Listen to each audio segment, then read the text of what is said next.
Welcome to టీ18 news. మన channel మననేస్తాం. ముందస్తు సమాచారం మేరకు కోటపల్లి ఎస్ఐ తన సిబ్బందితో కలిసి రాపన్పల్లి చెక్పోస్ట్ వద్ద వాహనాలు తనిఖీ చేస్తుండగా ఇద్దరు వ్యక్తులను చిరుతపులి చర్మంతో పట్టుకోవడం జరిగిందని, వారిని ఎస్ఐ కోటపల్లి అదుపులోకి తీసుకుని విచారించగా దుర్గం పవన్, బాబర్ ఖాన్ గా ఛత్తీస్గఢ్ రాష్ట్రంలోని బీజాపూర్ జిల్లా వాసులుగా వివరాలు వెల్లడించారు. బోడగుట్ట అడవి ప్రాంతంలో సుమారు 2 సంవత్సరాల క్రితం ఒక చిరుతపులిని చంపారని, చిరుతపులి చర్మాన్ని విక్రయించినందుకు పవన్ ఆ చిరుతపులి చర్మాన్ని అమ్మితే 50,000 రూపాయలు ఇస్తానని బాబర్ ఖాన్ చెప్పగా, వారు తమ మోటార్ సైకిళ్లపై చిరుతపులి చర్మాన్ని విక్రయించేందుకు మంచిర్యాలకు వెళ్తుండగా విశ్వసనీయ సమాచారం మేరకు రాపనపల్లి సిరోంచా వంతెన వద్ద SI Kotapalli station FRO R Ravi నేతృత్వంలోని అటవీశాఖ అధికారుల బృందం చెక్పోస్ట్ వద్ద పరిశీలించి చిరుతపులి చర్మంగా ధృవీకరించారు. చిరుతపులి చర్మాన్ని స్వాధీనం చేసుకుని తదుపరి విచారణ కోసం అటవీ శాఖకు అప్పగించబడుతుందని ఏసీపీ అన్నారు. ఈరోజు మధ్యాహ్నం రాపన్పల్లి సిరివంచ బ్రిడ్జ్ వద్ద, ప్రాణహిత మీద ఉన్న బ్రిడ్జ్ వద్ద మా ఎస్ఐ గారు రియలబుల్ ఇన్ఫర్మేషన్పై అక్కడ వెహికల్ చెకింగ్ చేస్తూ ఉండగా ఒక ఇద్దరు వ్యక్తులు తారాసపడ్డారు. వాళ్ళు వచ్చేసి దుర్గం పవన్, బాబర్ ఖాన్. వీళ్ళిద్దరు కూడా బీజాపూర్ డిస్టిక్, భూపాలపట్నం ఛత్తీస్గఢ్ వీళ్ళది.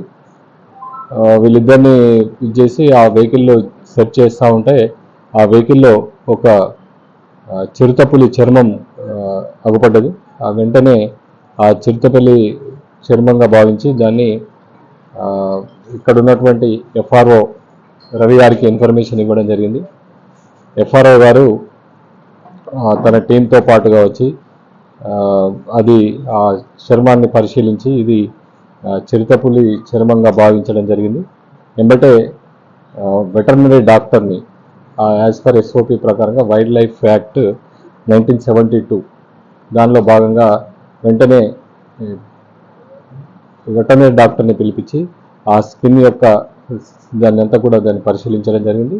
తర్వాత ఈ స్కిన్ యొక్క కొంత భాగాన్ని కత్తిరించి CCMB, central for molecular biology వారికి పంపడం జరుగుతుంది. అది చిరుతపులి చర్మమేనా కాదా, దాని వయసు ఎంత, ఇవన్నీ కూడా అకార్డింగ్ టు DNA టెస్ట్ ప్రకారంగా చేయడం జరుగుతుంది. అది పంపించడం జరుగుతుంది. ఈ యాక్ట్ ప్రకారంగా మా పోలీస్ వారికి ఉన్న పవర్స్, దాని యాక్ట్లో భాగంగా మేమంతా కూడా దాన్ని ప్రాపర్గా మీడియేటర్ సమక్షంలో సీజ్ చేసి ఆ యాక్ట్లో ప్రకారంగా దాని ఇన్వెస్టిగేషన్ అంతా కూడా ఫారెస్ట్ డిపార్ట్మెంట్కే చేయాల్సి ఉంటుంది. కాబట్టి ఆ చర్మాన్ని, తర్వాత ఇద్దరు వ్యక్తుల్ని, తర్వాత వాళ్ళు తీసుకొచ్చినటువంటి 2 మోటార్ సైకిల్ని కూడా వాళ్ళకి అప్పచెప్పడం జరిగింది. వాళ్ళ ఇంటరాగేషన్లో వాళ్ళు తేలింది ఏంటంటే Bodagutta forest area, Bijapur district ఛత్తీస్గఢ్లో బోడగుట్ట ఫారెస్ట్ ఏరియాలో వీళ్ళు ఈ 2 సంవత్సరాల క్రితం ఈ చిరుతపులిని వేటాడడం జరిగింది. ఆ 2 సంవత్సరాల తర్వాత ఈ బాబర్ ఖాన్ అనే వ్యక్తి నాకు మంచిర్యాలలో పరిచయస్తుల దగ్గర మీకు 50,000 అమ్మిస్తా అని చెప్పి తీసుకొని అక్కడికి వెళ్ళి బీజాపూర్ భూపాలపట్నం నుంచి వాళ్ళు మోటార్ సైకిల్ మీద ఇద్దరు తీసుకొని రావడం జరిగింది. ఈ తీసుకొస్తున్న క్రమంలో మనకు వాళ్ళు ఇక్కడ రాపన్పల్లి బ్రిడ్జ్ పైన ఎస్ఐ గారు పట్టుకున్నారు. దీనిలో మంచి చాకచక్యంగా ప్రదర్శించినటువంటి మా ఎస్ఐ గారికి, వాళ్ళ టీంకి మా పోలీస్ శాఖ తరఫు నుంచే అభినందనలు తెలియజేస్తున్నాను. దీనిలో మా సిపి రామగుండం గారి, తర్వాత DCP మంచిర్యాల గారి గైడెన్స్పై ఈ ప్రాపర్గా ఆపరేషన్ చేసి ఈ సక్సెస్ఫుల్గా ఈ చర్మాన్ని పట్టుకున్నారు. దాంతోపాటు దానికి ఉన్న గోల్డ్ని కూడా పట్టుకోవడం జరిగింది. అదంతా కూడా ప్రాపర్గా ఇన్వెస్టిగేషన్, అక్యూజ్ని అరెస్ట్ అంతా కూడా ఫారెస్ట్ డిపార్ట్మెంట్ వాళ్ళు చేయడం జరుగుతుంది. ఇందులో ఫారెస్ట్ యానిమల్ ఎవరైనా కూడా చట్ట ప్రకారంగా మీరు యానిమల్స్ ఎవరు కూడా, ఫారెస్ట్ యానిమల్స్ ఎవరు కూడా వేటాడడం చేయొద్దు. వేటాడడం చేసినట్టయితే చట్ట ప్రకారంగా కఠినమైన చర్యలు తీసుకోవడం జరుగుతుంది.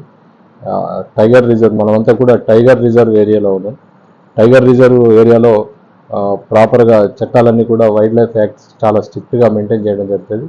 దీనిపైన కూడా మన DFO గారు కొంత అవగాహన కల్పిస్తారు.